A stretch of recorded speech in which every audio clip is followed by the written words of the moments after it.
Before we dive in, let me ask you this.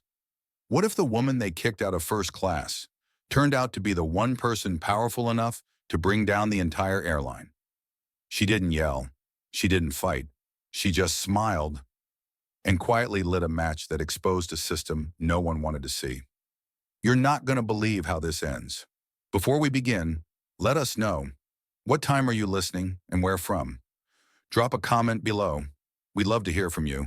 Zariah Cole didn't stand out, and that was by design. She wore a simple gray blazer with a faint pinstripe, dark jeans, and sensible shoes. Her natural curls were pinned up into a bun. Nothing flashy, nothing too polished. She liked it that way.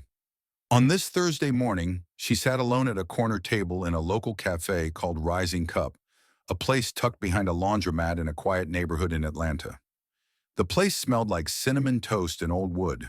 A worn radio near the barista hummed softly with classic soul music. Something from the 70s she couldn't quite place, but had heard 100 times. Zariah took small sips from a paper cup of black coffee while scrolling through the documents on her encrypted tablet. The screen dimmed every few seconds, just in case anyone tried to peek over her shoulder. On the surface, she looked like someone reviewing an investment portfolio. A quiet consultant, maybe. Someone who did spreadsheets and made rich people richer. But that wasn't her job, not even close. Zariah worked for the Bureau, and her assignments were never simple. This one involved Sky Nova Airlines, one of the fastest-growing private airlines in the country. On paper, the company looked clean, even progressive. But behind closed doors, rumors had been circling. Unusual cargo, tampered logs, shady executive ties, and there was a name that kept popping up in the complaints. Lenora Vale, a senior flight attendant with a long history of misconduct, quietly buried by HR. Zariah tapped her screen and pulled up a photograph. Lenora, smiling too wide, wearing a crisp uniform and holding a champagne glass. To most, she looked like a professional with tenure, but buried in reports were stories of passengers, particularly black ones, who were bumped from first class, questioned aggressively, or simply ignored. Always dismissed as misunderstandings. Always excused. A sharp buzz from her burner phone interrupted her thoughts. She picked it up without hesitation. "This is Cole." A voice on the other end, clipped and firm. "Your flight's been moved up, SN 271 to Chicago. Departure in 4 hours. You're booked in seat 1D first class." Zariah glanced at her watch, then out the window. A city bus rumbled by. She could hear a dog barking faintly in the distance. "Understood," she said. "Has the suspect been confirmed?" "Lenora Vale is on that flight, and we've flagged another name. Dean Mercer. Frequent flyer, imports and logistics, never checks luggage." Zariah didn't need more. She ended the call and finished the last of her coffee. It had gone cold. She didn't mind. As she stood, she slid her tablet into a leather briefcase. Plain black, the kind you wouldn't notice twice. Inside, it carried a hidden recording device and a tracking beacon. It looked like something a traveling executive would carry. That was the point. She paid at the counter, smiled politely at the barista, and stepped out into the crisp, late morning air. Her rental car waited just up the block. The city hummed like usual. Traffic, construction, impatient footsteps on concrete. Driving toward Marshall Grove International, Zariah kept her eyes steady on the road. She had been on dozens of assignments, but something about this one felt different. It wasn't just about a smuggling ring, not this time. It was about who got to sit in the front, and who people assumed didn't belong there.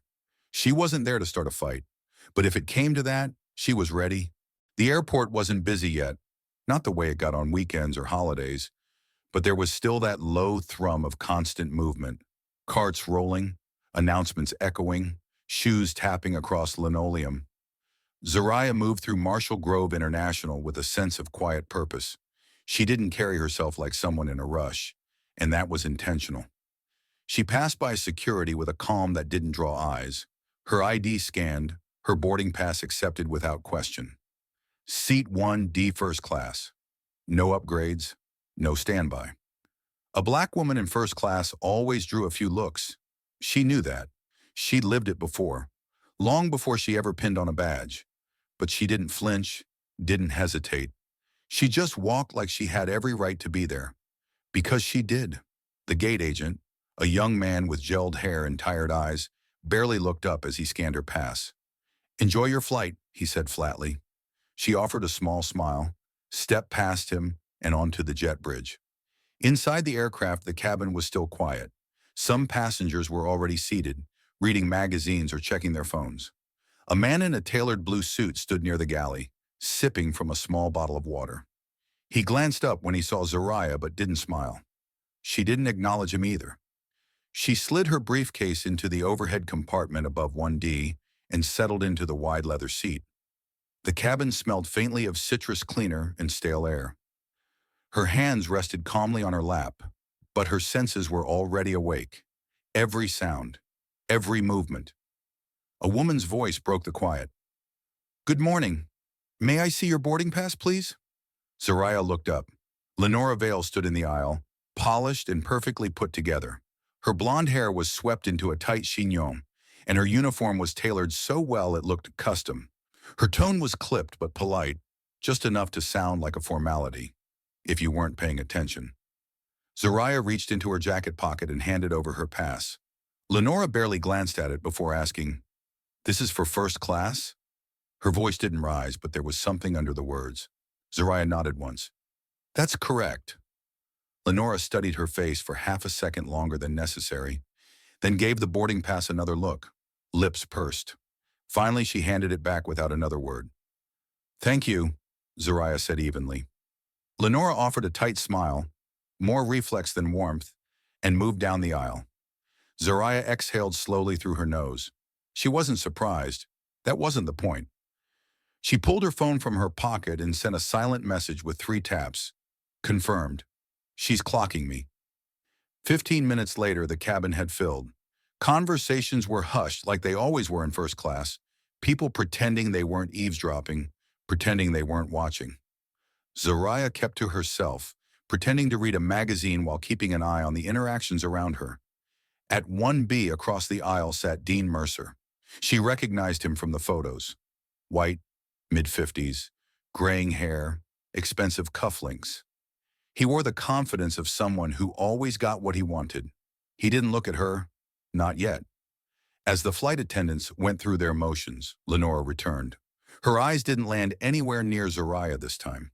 She was focused on Dean. She leaned down slightly, whispered something into his ear that made him nod without turning his head. Then she turned and walked briskly toward the back of the plane. A few minutes passed. Zariah felt it before she saw it. The kind of shift in the air you couldn't explain. The kind that settled between your shoulders, made you straighten your spine just a little. Lenora came back. "Ms. Cole," she said, standing beside her seat, voice low but firm. "I'm going to need you to come with me. We've had a mix-up with seating. I'll get this sorted." Zariah didn't move right away. "My boarding pass is correct." Lenora smiled again, tight and practiced. "It's not about the pass. I just need to confirm something in the system. It'll only take a moment." There it was, dressed in courtesy, laced in something colder. Zariah nodded once, unclipped her seatbelt and stood. She lifted her briefcase carefully, like it was nothing more than a business tool. Passengers turned to watch. A few looked away, uncomfortable. Others didn't bother to hide their curiosity. Dean Mercer glanced up for the first time. Not surprised, not curious.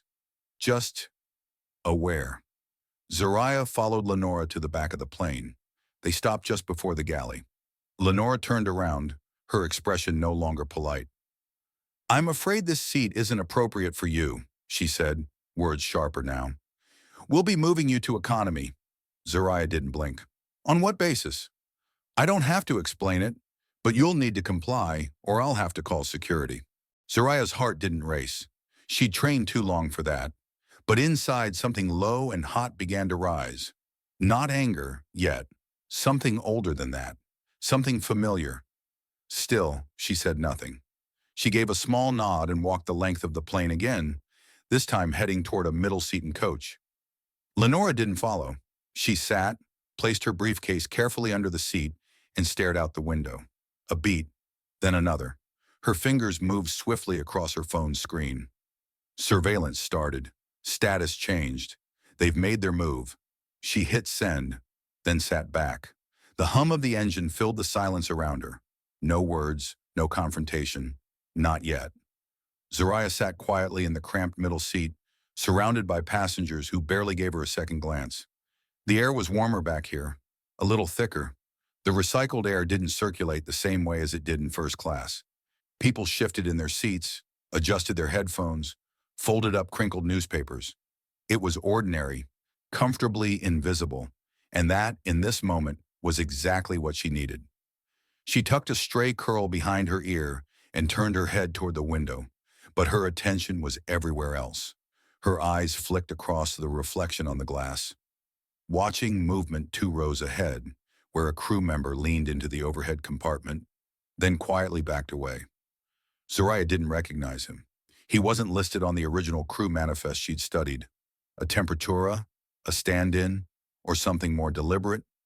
She slid one hand into the front pocket of her blazer and tapped a coded sequence on a small patch beneath the lining, activating a low-frequency mic embedded in her briefcase. No lights, no beeps. Just a soft hum she felt more than heard. A few seats down, someone sneezed loudly. A child behind her kicked at the tray table. Across the aisle, a woman argued softly with her husband over whether they'd locked the back door. Zariah absorbed it all, letting it mask her attention. Just ahead, Lenora reappeared. She was talking quietly with another flight attendant, Brenda Tullis, according to Zariah's notes. Brenda was younger, early 30s maybe, with a slightly worn expression like she'd been biting her tongue for years. She didn't speak much, but the way she kept glancing in Zariah's direction gave her away. Zariah watched as Brenda hesitated mid-conversation, her lips tightening.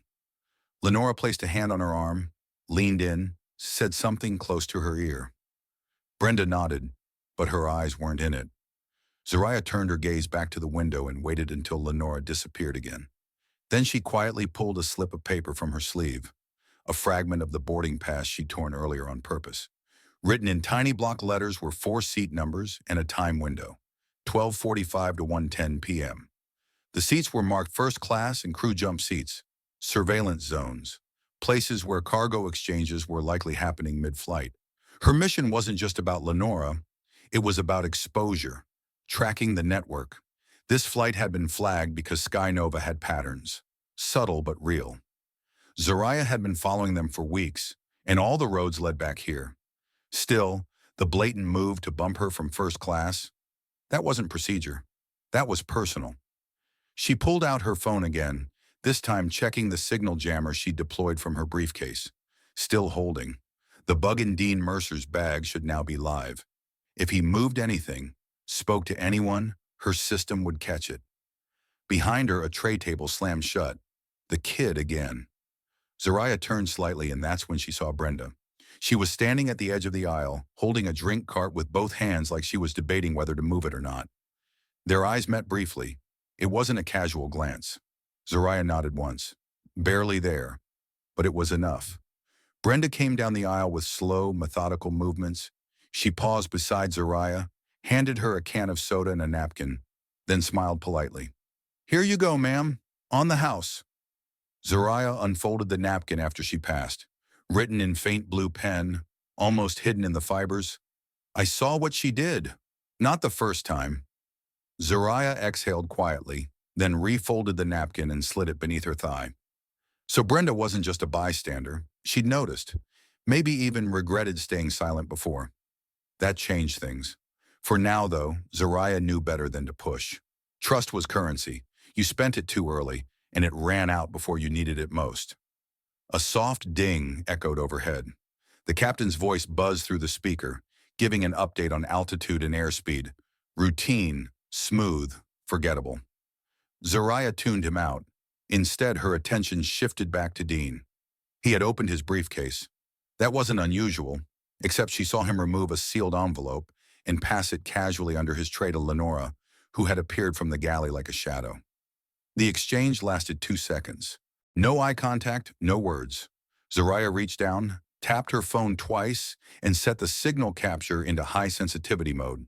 She glanced down the aisle toward the galley and noted the time. Her fingers typed quickly. Phase 2 begins. Confirmed exchange between Vale and Mercer. She hit send. Outside, the sky was clear and bright, but in that tight cabin, something cold had begun to settle. Something was shifting, and this time, she wasn't just observing. She was stepping in. The drink cart had moved on. Brenda was back near the galley now, her posture a little tenser than before. Zariah could see her shoulders squared and stiff, even when she smiled. The kind of smile people wear when they're walking a tightrope and pretending it's a sidewalk. Zariah stayed quiet, but her mind was moving fast. She checked her screen again. The feed from her briefcase cam showed a grainy overhead view of the first-class cabin. Dean was now leaning back in his seat, scrolling through his phone. Lenora stood by the curtain divider, glancing toward the back. There was a flicker of something in her expression. Not concern exactly, but calculation. Like she was trying to solve a problem she hadn't expected to have this soon. Zariah leaned slightly into the aisle, making it look like she was stretching her back. She caught just enough of the movement up front to see Lenora whispering something to a man seated near the bulkhead.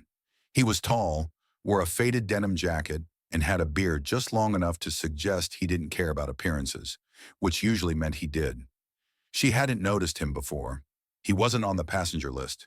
He passed her something small, discreet, hidden under a copy of the Wall Street Journal. Zariah made a mental note. Back in her seat, she typed another message. Unknown contact. Seat 1A. Object exchange at 127. No match in passenger data. Potential third link. She hesitated, then encrypted the message and sent it to an independent server she trusted more than her own agency. The system replied within seconds. Target under alias. Known alias, Gregory Tarrant. Suspected courier. Zariah swallowed. So it wasn't just Lenore and Dean. There was a third, and now she was sure. This wasn't just a smuggling op. This was layered, coordinated. Someone had been using first-class cabins, not just to launder cargo, but to move documents and people. Quietly, repeatedly, under everyone's nose. She adjusted her seatbelt. Across the aisle, a woman sneezed 3 times in quick succession and muttered an apology. Zariah barely noticed. Her focus shifted back to Brenda, who now stood at the galley, restocking cups and trying not to look over her shoulder.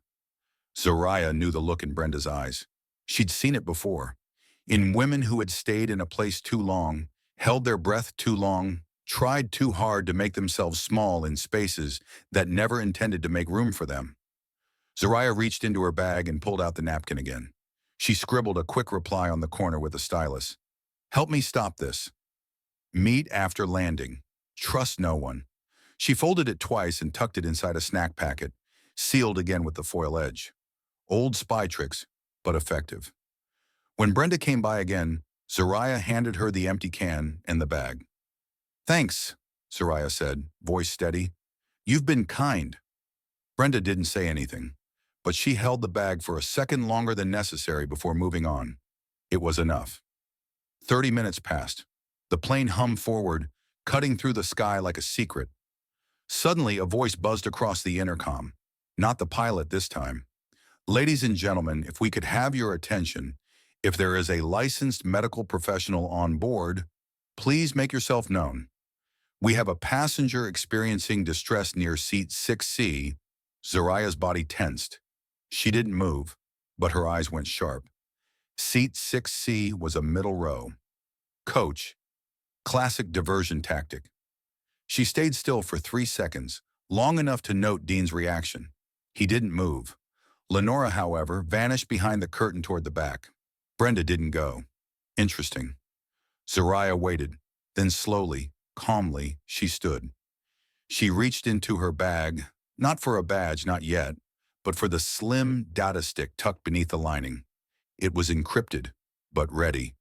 It had all the movement logs from the flight so far, all the footage, the audio, the timestamps, everything she needed if things went sideways. She started down the aisle, moving with purpose, as if she were just another passenger stretching her legs. As she passed row 2, the man in seat 1A, Gregory Tarrant, lifted his head. He looked at her, just for a moment, and he smiled, not wide, not smug, just enough to say he knew. Zariah didn't blink, but inside a new question had begun to take shape. She had come on this flight thinking she was watching them, But what if someone had been watching her too? The smile stuck with her. It wasn't mocking. It wasn't smug. But it was sharp, like someone gently placing a card face down and waiting for you to flip yours. Zoraya didn't flinch.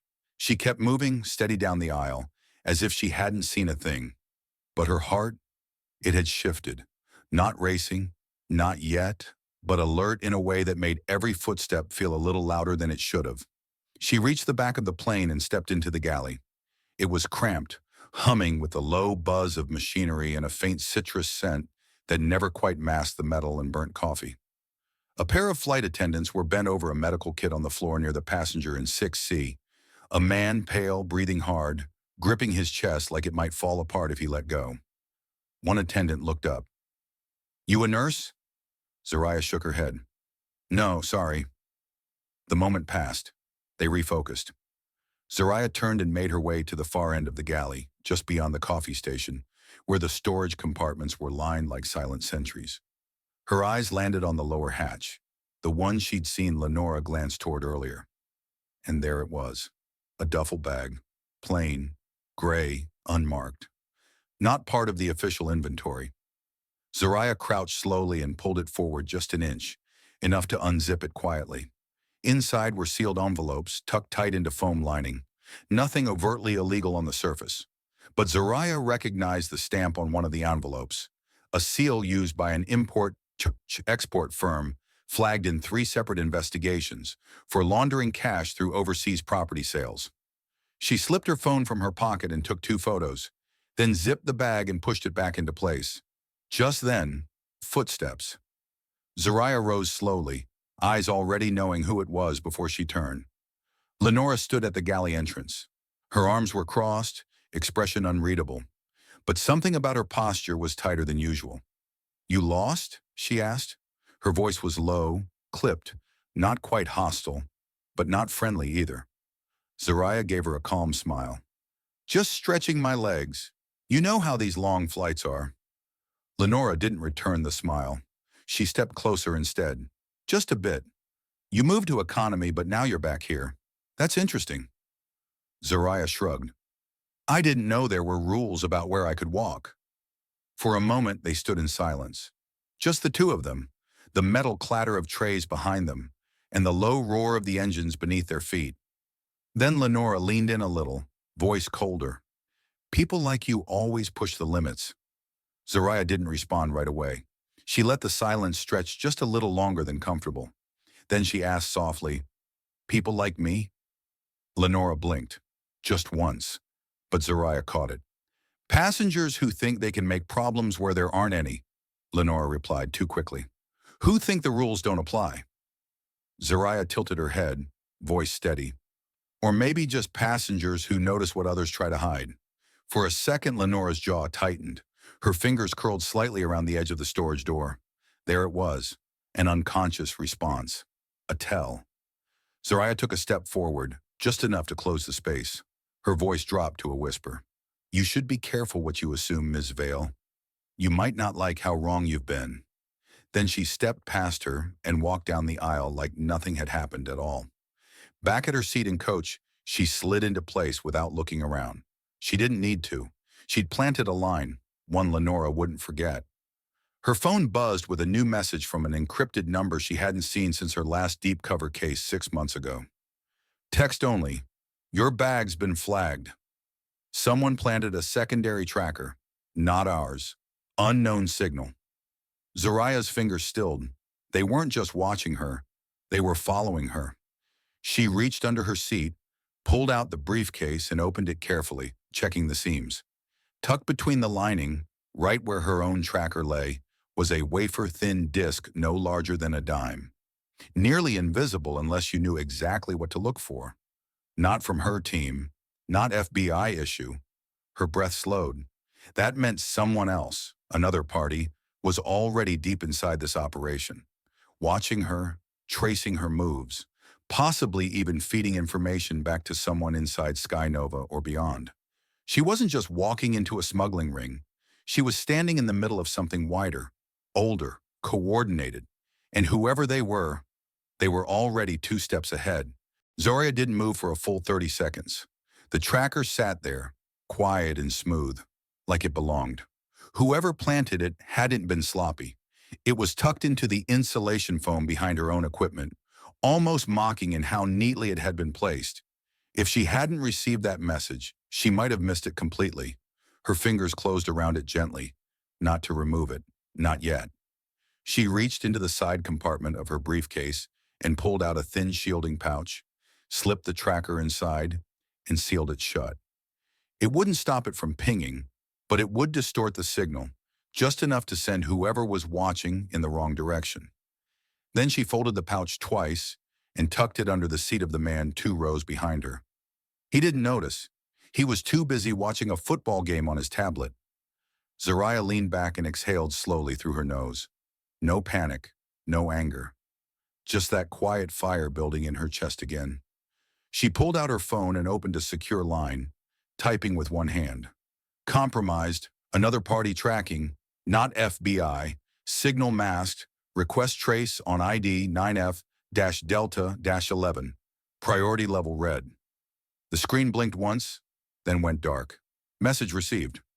She slipped the phone away and looked up just in time to see Brenda passing by again, empty tray in hand, her steps slower this time. Their eyes met. Brenda gave a subtle nod toward the lavatory in the back. Zariah waited 10 seconds, then got up, moved down the aisle like she was stretching again, and slipped into the small restroom. Moments later, there was a soft knock.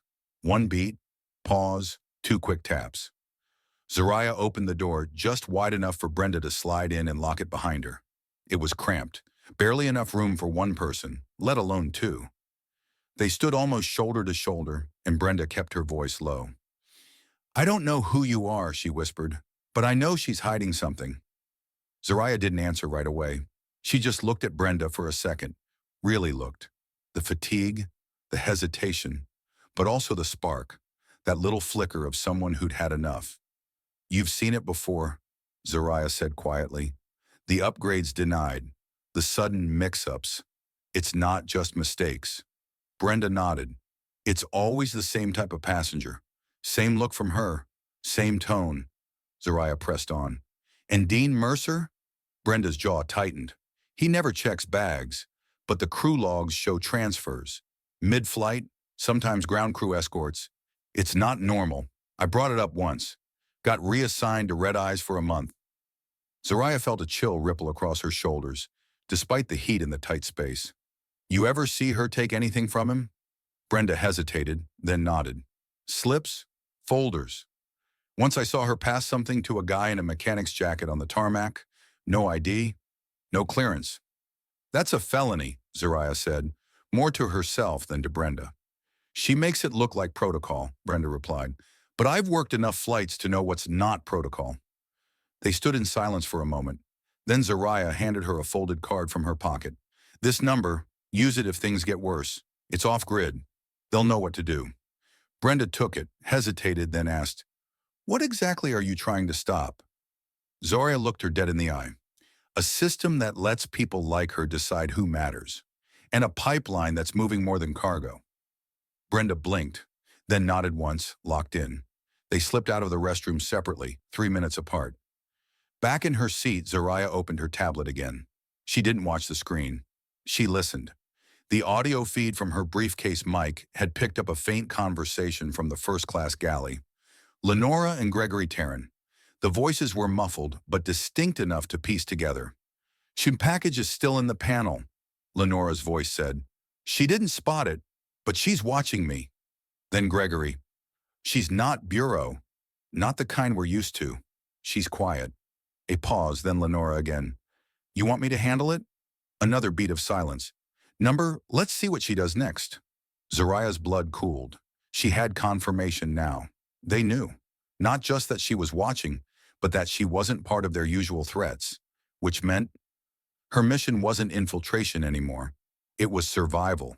She saved the audio clip and encrypted it, sent it to the same off-grid team. Then she did something she hadn't done in nearly a year. She opened the emergency broadcast folder labeled Black Star. It was protocol only used when an operative suspected they were being hunted, not just obstructed. She stared at the screen for a second, thumb hovering over the send key. Then she tapped it. And for the first time in the entire flight, her breath caught, because now there was no undoing what came next. The plane hummed steadily above the clouds, its soft engine roar muffling the growing weight pressing down on Zoraya's chest. She had sent the Black Star signal. That alone would raise alarms in places far beyond her chain of command, people who operated in shadows even deeper than hers. But what unsettled her most wasn't what she'd just triggered. It was how quiet everything still was. She'd expected a shift, tension in the cabin, a reaction, some kind of movement from Lenora or Gregory. But the plane cruised on like it always had. Drinks being poured, flight attendants moving through the aisles, passengers mindlessly watching their shows or flipping through Sky Nova magazines. Almost like none of it was real.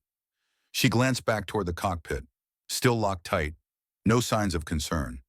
But she knew better than to trust the silence. Something was coming. Her phone vibrated softly against her leg. Not the usual channel. This was the backdoor signal, barely ever used. She opened it. Message from Contact ID. Hollow Point. Surveillance disrupted. Cleanup team dispatched. Your location is being compromised. You have less than 90 minutes. Zoraya stared at the screen. Less than 90 minutes, and she was still in the air. She exhaled through her nose and typed back. Target still on board. Mercer, Vale, Terran. Do not intercept until grounded. I want eyes on extraction route. A pause, then, copy. Landing intel inbound. Do not engage unless provoked. She slipped the phone away just as the beverage cart rolled past again. Brenda was pushing it. Zoraya didn't look up. She just reached into the seat back pocket in front of her and slid a folded napkin inside. Another note scrawled on the back. Brenda paused just long enough to replace it with another packet of peanuts and keep moving. Nothing said. No eye contact. The napkin note was simple. Passenger 1A. Alias confirmed. He's not watching us. He's managing us. Zoraya leaned her head back against the seat, eyes scanning the top of the cabin. The fluorescent lights above flickered just slightly with the turbulence. No one else seemed to notice. She reached under her seat, grabbed her briefcase, and slid a small thumb drive from its hidden sleeve. It was already loaded with everything. Audio files, crew rosters, smuggling routes, manifest inconsistencies. She kept it tucked in her palm like a lifeline. Then movement. From the corner of her eye, Gregory Terran rose from his seat and walked to the rear galley. Too casual. Zoraya gave it 15 seconds, then followed. When she reached the back, he was already inside the service area, standing beside the supply drawer. He turned when she appeared. There was no surprise in his eyes, no fake pleasantries, just that same thin smile. You're a tough one to shake, he said softly. Zoraya stepped closer, arms loose at her sides. I could say the same about you. Gregory leaned against the counter, his tone flat. You know what I am, Agent Cole? I know enough. He nodded, eyes drifting toward the aisle like he was expecting someone. I've seen agents like you before. Think the game's about right and wrong. Think the system still has room for reform. Zoraya didn't bite. You're not Sky Nova, she said. You're not even part of the smuggling crew. You're watching them. Why? Gregory's smile thinned further. Because some fires are more useful when they burn slow. You draw attention to Lenora and Mercer. The company throws them under the bus. The rest of us move untouched. So I'm bait, Zoraya said, voice cool. You were, he replied. Now you're a problem. Zoraya took a half step forward. You planted the tracker in my case. Gregory chuckled, just once. That was a courtesy. You needed to be warned. You walked into something bigger than one airline. I didn't come for just the airline, she said. I came for the truth. Gregory's eyes met hers. That's what they all say. He turned to leave, but Zoraya's hand shot out, grabbing his wrist. He froze, and for a moment they just stood there, caught in a silence thick with tension. Then he leaned in, voice barely audible. You should really sit tight, Agent. If you're still moving when we land, someone else is going to notice. Zoraya let him go. Gregory walked away like nothing had happened. But as she stood there in that narrow, humming galley, the truth settled in her chest like a lead weight. She wasn't just chasing a smuggling ring anymore. She had walked straight into the mouth of a machine, One that didn't need her dead, just quiet, and they were about to land. The descent began with a gentle tilt, barely noticeable to the average passenger, but Zariah felt it immediately. Her ears popped as the pressure shifted, and a faint crackle came over the intercom as the captain announced the approach into Chicago. The usual script: weather in the mid-60s, slight delay on the tarmac, everyone to return to their seats. It sounded normal. It wasn't. Zariah slid back into her seat, hands resting calmly on her knees. Her briefcase was locked and in place, her gear secure. But the storm wasn't in her luggage. It was in the cabin, moving all around her. Lenora Vale walked by slowly, eyes scanning the rows like a guard dog who smelled something off. She didn't look at Zariah this time. Too obvious. But her hand brushed the curtain divider, and Zariah noticed the subtle tap she gave it. Twice. A signal. From first class, Dean Mercer shifted in his seat. He didn't turn around, but he adjusted his cufflink and leaned his head back like a man who had just sealed something final. Gregory Tarrant? He wasn't in his seat anymore. That bothered Zariah more than she wanted to admit. She typed a quick note into her phone. Tarrant off visual. Mercer preparing for extraction. Possible coordination mid-tarmac. Then she glanced at the flight tracker above her head. 12 minutes to landing. She couldn't make her move now, not without blowing the cover. But she didn't have to. The pieces were already moving. Her briefcase had been transmitting since the moment they crossed into Illinois airspace. The off-grid team she'd summoned with the Black Star signal was likely mobilizing, though they wouldn't come storming the runway. No, they would wait until the story became bigger than any quiet arrest could hide. Zariah closed her eyes for a moment, letting the rhythm of the cabin settle in around her. The overhead bins clicked. Safety belts snapped. A child cried somewhere 2 rows back. It was all so normal, so comfortingly boring. And right beneath it all, something poisonous pulsed. She opened her eyes and caught Brenda moving quickly down the aisle, head low. Not panic, but definitely purpose. Brenda slipped a folded piece of paper into the seat pocket across from her. No eye contact, no pause. When she passed again, Zariah waited 5 seconds before leaning forward and retrieving it. One line. Gate 14. Secure route compromised. Someone tipped them off. Zariah's breath caught, not in fear but in decision. Her safe exit route, the one planned with her field team, was now a trap. They were already adjusting, anticipating. She had no choice but to adapt faster. She looked toward the front. Lenora had returned, calmly buckling herself into the jump seat near the galley. She looked serene, almost detached. Dean had his phone in hand, thumb hovering, probably triggering someone waiting on the ground. Zariah's thoughts moved like fire. Plan A was gone. Plan B would have to burn behind her. She pulled out her burner phone and sent one final message. Reroute extraction to South Baggage Hall. I'll force their hand. Engage media if necessary. Seconds later, a simple reply. Confirmed. We're in position. Do what you have to. The landing gear dropped with a low mechanical whine. Outside the window, the gray sprawl of Chicago crept closer. Runways, loading trucks, service roads. Wind buffeted the wings lightly as the aircraft angled for the final descent. Then, touchdown. The plane jolted, wheels screeching against asphalt, slowing as it rolled down the runway. Around her, passengers stirred, stretching, sighing, reaching for bags. Business as usual, but Zariah's fingers tightened around the edge of her seat, because she wasn't getting off this plane like everyone else. She had to detonate something bigger, a truth they couldn't walk away from. As the plane taxied toward the terminal, Zariah tapped her tablet screen and initiated the final upload. Every recording, every conversation, every timestamp, streaming straight to a private press channel, Northlight Investigations. The truth wouldn't stay buried. Not this time. And as the wheels rolled to a stop at Gate 14, Zariah Cole was already planning her next move. Not to run, but to stand right in the middle of the fire and let them see who started it. The seatbelt signs blinked off with a soft chime. Around her, people stood, stretching limbs and adjusting jackets, talking about dinner plans and missed meetings, still clueless about the storm just beneath their feet. Zariah didn't move. Not yet.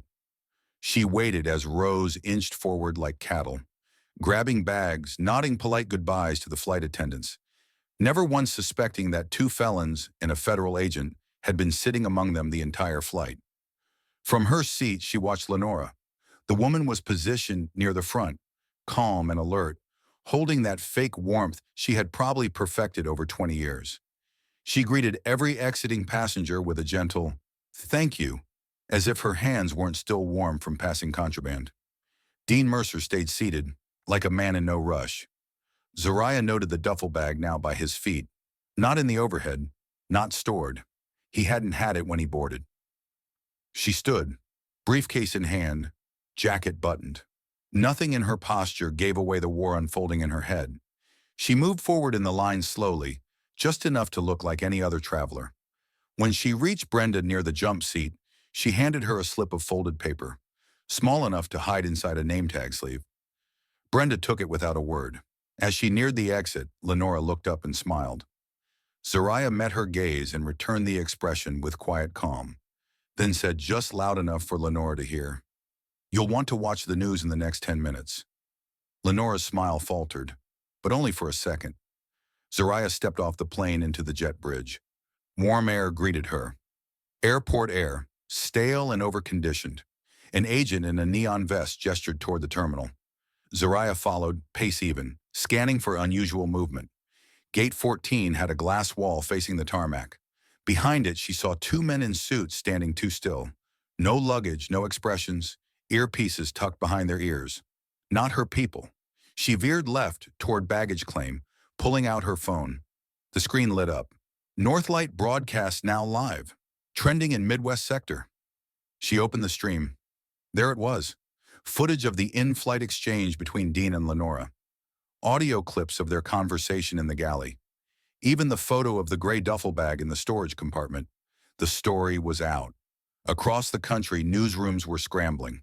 Sky Nova executives were panicking. Phones were ringing in conference rooms filled with people who hadn't yet finished their morning coffee. She didn't need to say a word. She just needed to walk. But then, movement. The two suited men had started after her. Zariah ducked into the side hallway, near a family restroom, and slipped through an emergency door, setting off a low, chirping alarm. No one reacted fast enough to stop her. She moved through the maintenance corridor and exited into the lower-level baggage sorting zone. Concrete floors, orange cones, conveyor belts, and the faint smell of fuel and rubber. That's when she saw him, Gregory Tarrant, leaning casually against a support pillar, hands in his pockets like this was all part of a game. "You made quite the mess," he said. "Your little upload stirred up more than just the airline." Zariah kept her distance. "I wasn't aiming low." He nodded. "Well, congrats. You'll be famous for a week, maybe two. Then someone will spin it." "Not this time," she said. "It's already spreading. You can't scrub it." Gregory stepped closer. "You think this ends with a headline?" "No," she said. "I think it starts with one." He studied her, as if trying to decide whether she was bluffing, or worse, telling the truth. Then, without warning, he reached for his phone. Zariah stepped forward and slapped it out of his hand, sending it skidding across the concrete. They stood there, tension coiled between them. And then came the voice behind her. "FBI, drop it, now!" She turned slightly. Her extraction team had arrived. Tactical vests, badges, weapons drawn but low. Brenda stood just behind them, breathing hard, eyes wide. Gregory raised his hand slowly. "Looks like your insurance policy paid off," he said. Zariah nodded. "It always does." He was cuffed without ceremony.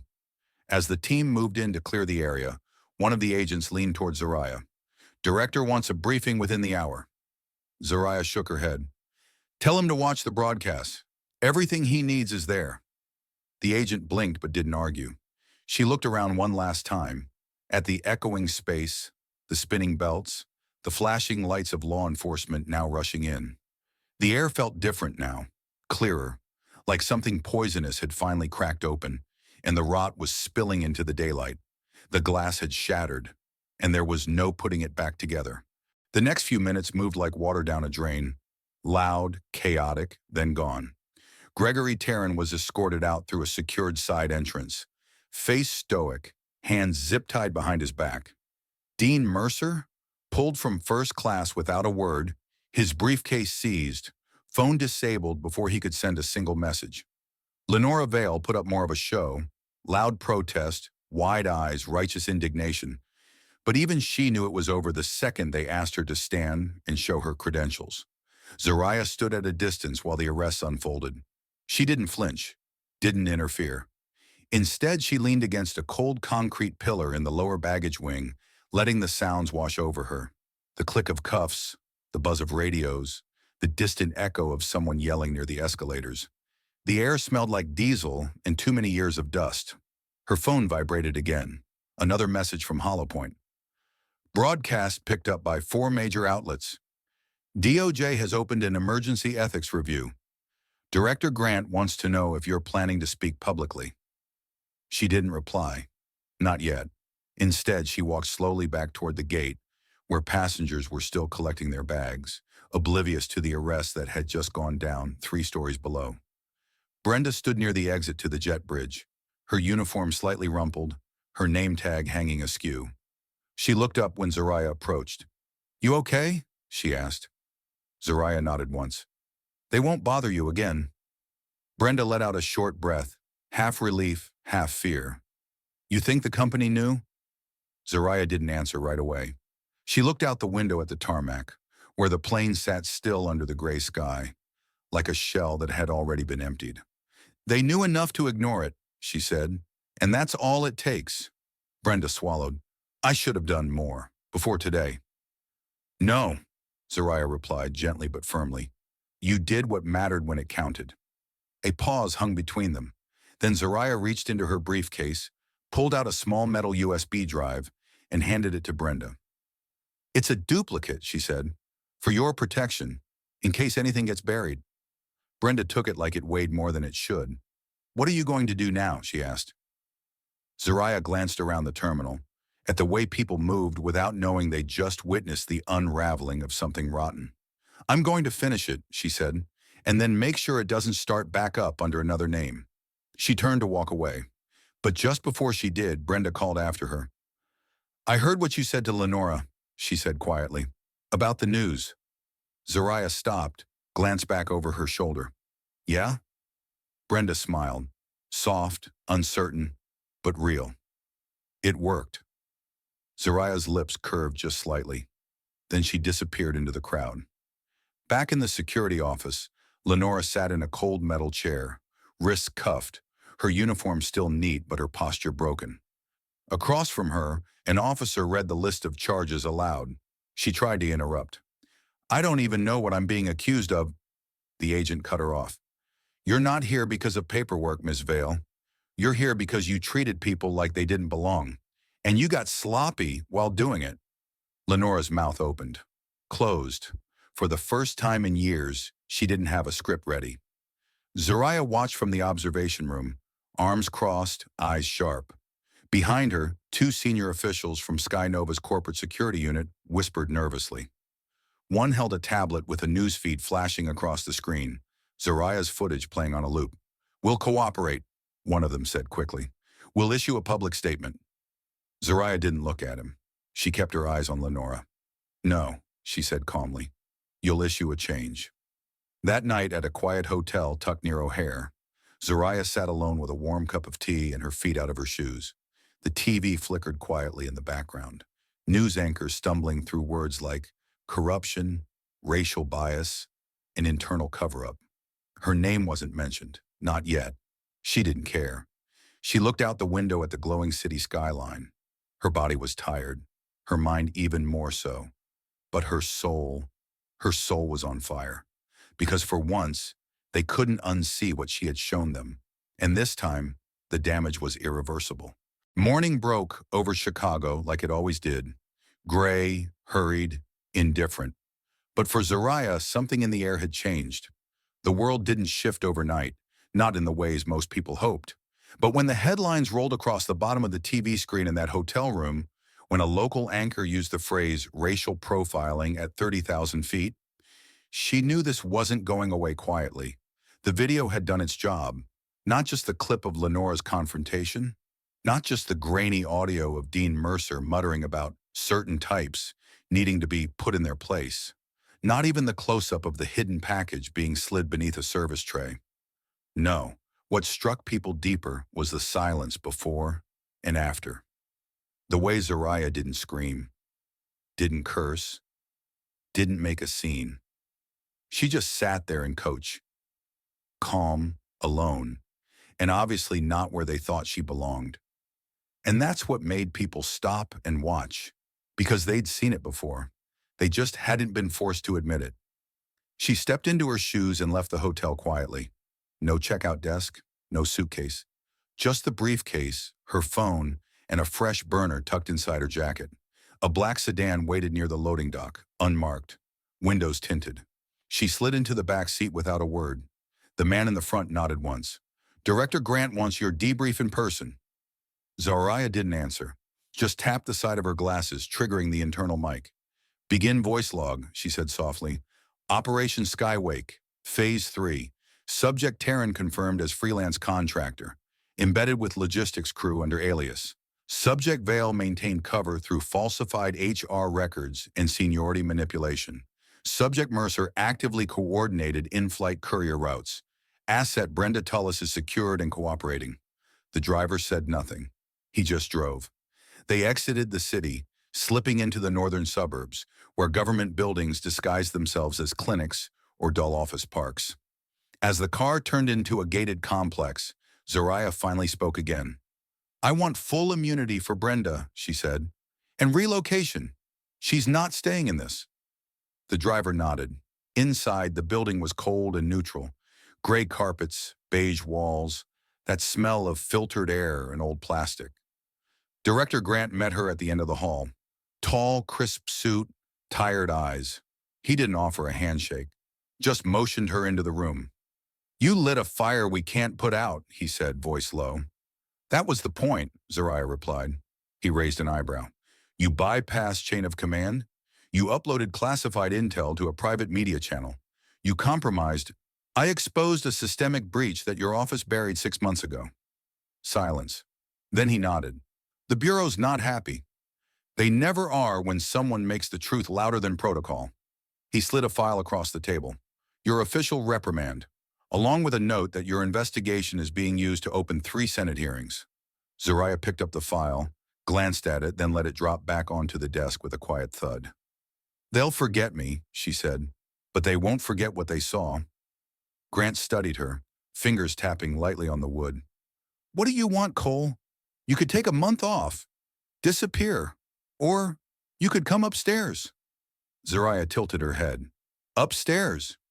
We need people who can handle the deep water, off books, quiet, bigger than airlines." She considered that. For a moment, she pictured a small apartment in another city, a radio playing old soul record. Silence. Simplicity. But the image faded as quickly as it came, because she knew this wasn't over. Not even close. She stood. "Send me where they don't want cameras." Grant smirked. "I thought you might say that." As she turned to leave, he added one last thing. "You're not just an agent anymore. You're a symbol now." Zariah paused in the doorway. "Then let's make sure that symbol scares the right people." Outside, the sky was still gray, but the air, it was different now. She could feel it. The unraveling had begun, and she was just getting started. The next morning, a new name trended across social media. Not Zariah Cole, but Sky Nova. Underneath it, hashtags piled up like dry tinder. Ron, flying while black. Raj, accountability. At altitude, Birshahan hones the sky. Zariah didn't smile when she saw them. She didn't need to. She just noted the shift. The tone wasn't about outrage anymore. It was about demand. The kind of shift that makes PR teams cancel golf trips and schedule crisis meetings on Sundays. She sat on a bench outside a coffee shop in Evanston, Illinois. The air was cold, sharp, but it kept her focused. No one knew her here. Not yet. Her burner phone buzzed once. It was Brenda. Zariah picked up. "You good?" Brenda asked, her voice low, tired. "I'm above ground," Zariah replied. "That's something." Brenda hesitated. "They've called me in for questioning. Not official, but you know the tone." Zariah's voice softened. Say only what's true. No more, no less. And don't let them guilt you into their mess. I'm trying, Brenda whispered. It's just hard. All those years, and I kept my mouth shut. Zariah let the silence stretch gently before answering. You didn't stay quiet. Not when it mattered. That's more than most. Brenda exhaled. You really think this changes anything? Zariah looked across the street, where a delivery truck backed into a loading zone. The driver, black mid-40s, climbed out and caught her eye. He didn't say anything, just gave her a small nod, a knowing one. Zariah returned it. Yeah, she said into the phone. I do. When the call ended, she tossed the burner into the trash can next to her, then got up and started walking. Every step felt lighter, but not because the burden was gone. No, the weight was still there. It just had a purpose now. By the time she reached her safe house, a short-term rental under a fake name, another alert came through. New video leaked. Lenora Vale, in her own words behind closed doors, joking about moving people like chess pieces and keeping the wrong types out of first class. Zariah didn't flinch. She'd already heard it. She'd recorded it. The twist? The leak hadn't come from her, which meant someone else, someone inside, was now feeding the fire. Maybe someone at Sky Nova. Maybe another Brenda who'd finally had enough. She sat at the kitchen table and pulled out a black notebook. No screens, no tech, just ink and paper. She opened to a blank page and wrote one word at the top. Names. Then she started writing. Not targets, not enemies, just people. People like her. People who were denied, dismissed, displaced, on flights, in offices, in classrooms, in neighborhoods with invisible lines. Every name was a reason.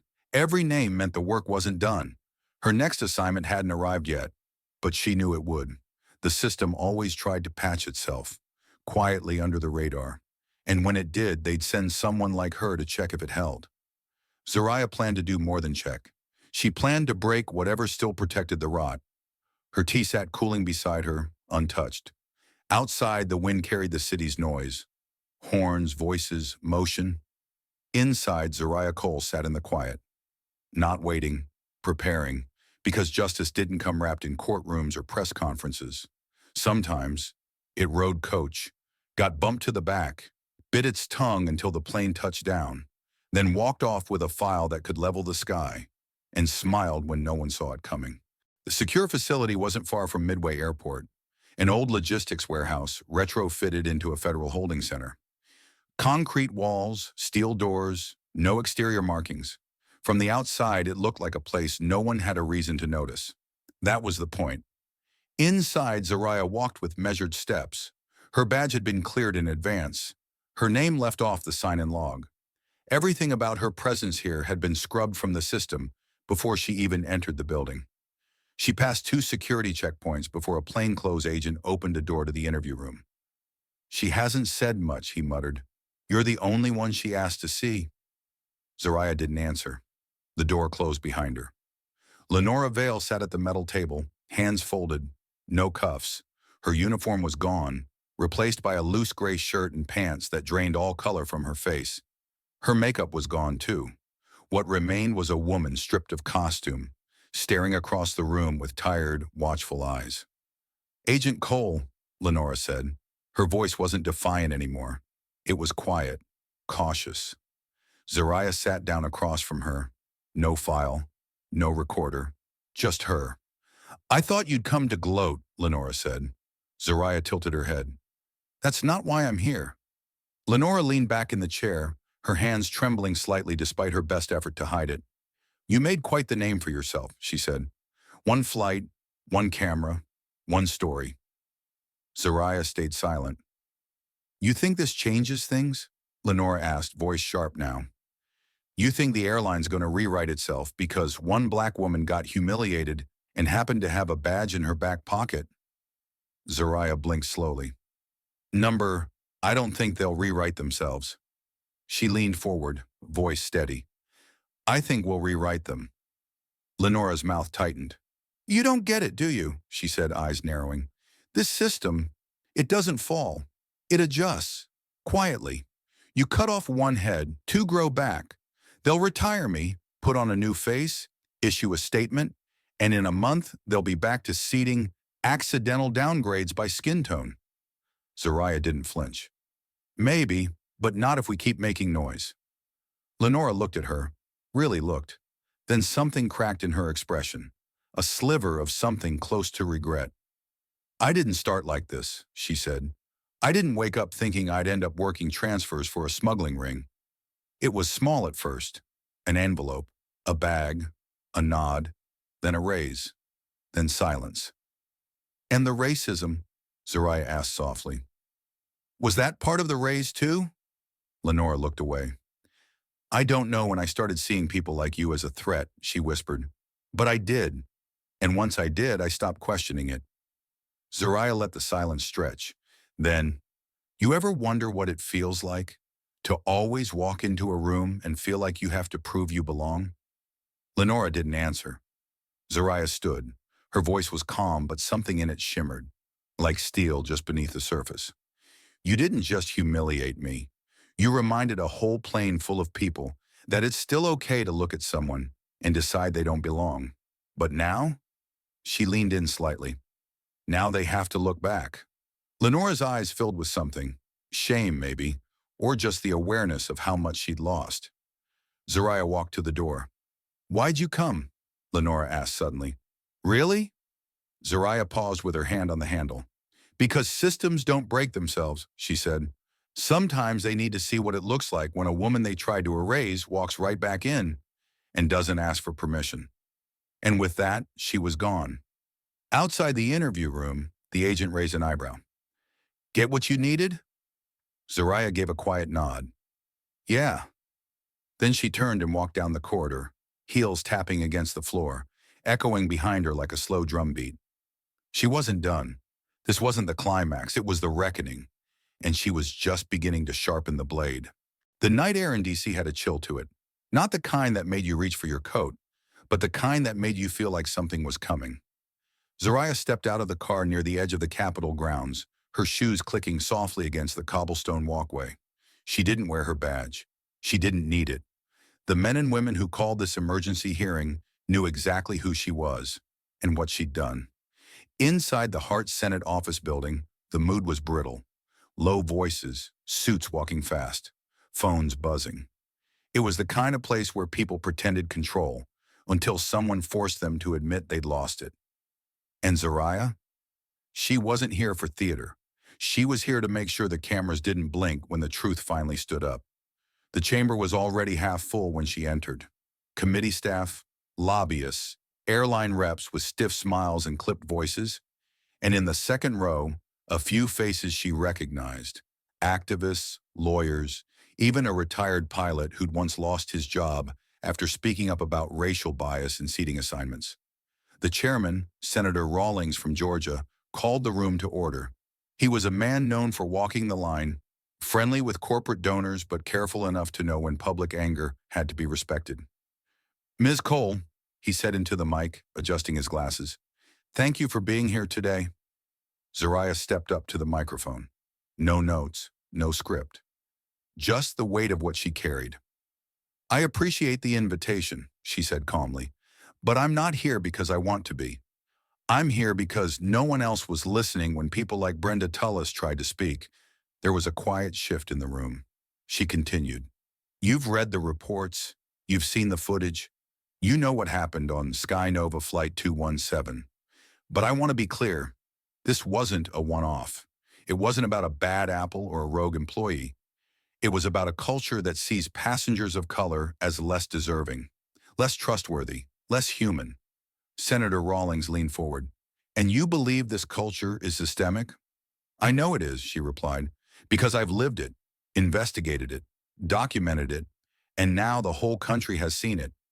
She looked across the room, to the faces trying not to react, to the executives sitting stiffly behind their lawyers. You know what changed everything? She asked. Silence. Not mine, yours.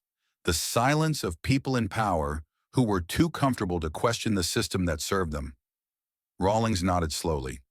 And what do you propose we do, Ms. Cole? Zariah took a breath, then delivered the punch. Strip federal subsidies from any airline found to engage in discriminatory practices. Mandate third-party oversight of airline seating and staff conduct. Launch a federal task force to review racial profiling in private transportation. And establish a whistleblower protection program for airline employees. Gasps, shuffling. Someone in the back whispered, "That'll never pass." Zariah kept going. "Because if we don't do this now," she said, "we're telling the next little girl in coach that her presence in first class is a mistake, even when her name is on the ticket." She stepped back. Silence. Senator Rawlings cleared his throat. "Thank you, Ms. Cole. We'll take your testimony into consideration." She nodded once and left the mic. As she walked down the hall outside the chamber, a woman in a navy blue suit caught up to her. Staffer, mid-30s, eyes burning with something close to hope. "You said what no one's been able to say in that room," she said softly. Zariah stopped. "You work for Rawlings?" The woman shook her head. "Number I used to work for Skynova. I quit last year. Couldn't stomach it anymore." Zariah handed her a card. "Then don't stop now. There's more work coming." That night, Zariah returned to her safe house, tired but alert. She poured herself a glass of water, then sat down to review the next stack of names. Because while the world was just waking up to what she'd exposed, she already saw where the next fire needed to burn. And this time, she wouldn't wait for permission to light the match. The storm came faster than expected. Within 72 hours of Zariah's Senate testimony, Skynova's stock dropped by 9%. Advertisers pulled back. 3 board members resigned, and an emergency press conference was called to address public concern. But it wasn't enough, because this time, the damage wasn't just in headlines or hashtags, it was in every employee who stepped forward with a story. Every passenger who suddenly realized their humiliation had a pattern. Every pilot who'd been told to keep their mouth shut. Zariah watched the unraveling unfold from a distance. Part strategist, part witness. She hadn't gone back to the bureau yet. She wasn't sure she would. Her role was shifting into something harder to define. Somewhere between investigator and insurgent.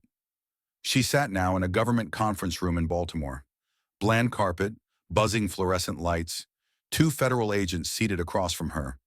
They weren't hostile, but they were careful. "This is the full package?" Agent Tomlin asked, tapping the USB she'd handed him. "It's everything from the flight," she said, "but also more. Routes, payments, internal memos. I traced the shell company Mercer was using to move funds. It connects back to a defense contractor with lobby ties." The agents glanced at each other. Tomlin's partner, a younger woman with sharp eyes and a steady voice, leaned in. "Why bring it to us? Why not the Bureau?" Zariah didn't blink. "Because the Bureau buried it once already, and because you don't report to the same people." The woman nodded slowly. "We'll open an interagency task force. Quiet for now. But if what's in here checks out—" "It does," Zariah said. Tomlin tapped the drive once more. "And what about the flight attendant? Brenda Tullis?" "She's under whistleblower protection," Zariah replied. "New job, new city. She's not looking for a spotlight, just peace." They stood, shook hands, and left her alone in the room. She sat back in the chair, exhaled long and slow, and stared at the ceiling for a moment. Not in triumph, in exhaustion. Because cleaning up a system takes more than proof. It takes staying in the fight long after the adrenaline fades. Later that evening, she received a message from Hollowpoint. Mercer flipped, offered names. Someone high up is running scared. Check the Skynova legal brief, page 17. Zariah downloaded the file, eyes scanning fast. There it was, buried in legal jargon. "To preserve the integrity of our investigation, all documents related to executive involvement in third-party courier programs have been sealed under federal review." Executive involvement, which meant it had never been just Lenora or Dean. It went deeper. Zariah stood up from her desk, walked to the window, looked out over the street below, where people moved like they always did, quick, distracted, unaware that the sky above them had carried more than clouds for far too long. She picked up her phone, dialed a number she hadn't used since her early days in the field. A voice answered on the 3rd ring. "This is Rel." "It's Zariah," she said. "I need your help." A pause. Name it. She didn't hesitate. Someone inside Skynova's executive board is laundering contracts. They think sealing documents will make it disappear. Rel let out a low whistle. That's a big play. They already tried to bury one story, she said. I want to make sure they choke on this one. I'll pull records, Rel replied. But if we do this, we're not just cutting a weed. We're going after the root. Zariah looked down at the street again, at the ordinary people going about their lives. She thought of every moment on that plane, every sideways glance, every whispered doubt, every click of judgment that landed not because of what she did, but because of what she looked like. And she answered, exactly. Because this wasn't cleanup anymore. This was reckoning. It started with a memo, an internal email sent to all Skynova employees at 6:04 a.m. Subject line, commitment to change.